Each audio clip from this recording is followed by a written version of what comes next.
جہلم کا گنجان آباد علاقہ مغل اسٹریٹ روہتاس روڈ مسائل کا گڑھ بن چکا ہے۔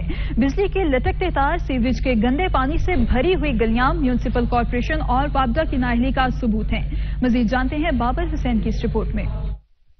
جہلم کا گنجان آباد علاقہ مغل اسٹریٹ روہتاس روڈ مسائل کا گڑھ بن چکا ہے۔ لٹکتی تاریں، سیوریج کے گندے پانی سے بھری ہوئی گلیاں میونسپل کارپوریشن جہلم اور وابڈا کی نااہلی کا منہ بولتا ثبوت ہے۔ اہل علاقہ نے بارہا وابڈا اور میونسپل کارپوریشن جہلم کو کئی درخواستیں دی ہیں، مگر متعلقہ ارباب اختیار ٹس سے مس نہیں ہو رہے ہیں۔ یہ علاقہ مغل اسٹریٹ روہتاس روڈ پہ واقع ہے۔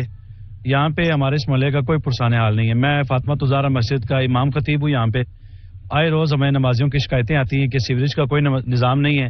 ہم نے اپنے طور پہ بھی کوشش کی ہے کہ اہل محلہ مل کے ہم اس علاقے کو کر سکے، لیکن اتنی اپروچ ہمارے پاس نہیں ہے، نہ ہی لوگوں کے پاس اتنے وسائل ہیں۔ پانی بھی کھڑا ہوا ہے اور یہ اتنی زیادہ تاریں ہیں اور اس میں جوڑ لگے ہوئے ہیں نا، تاریں ننگی بھی ہیں۔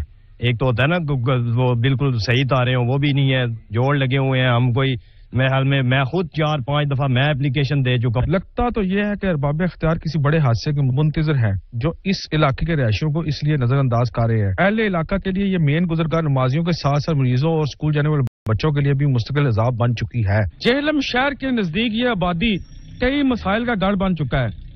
اہل علاقہ یہ مطالبہ کر رہے ہیں کہ لٹکتی تاریں اور سیوریج کے نظام کو بہتر بنانے کے لیے ارباب اختیار فوری اقدامات کریں۔ کیمرہ مین اسنینلی کے ساتھ بابر حسین، بیورو چیف سچ نیوز، جہلم۔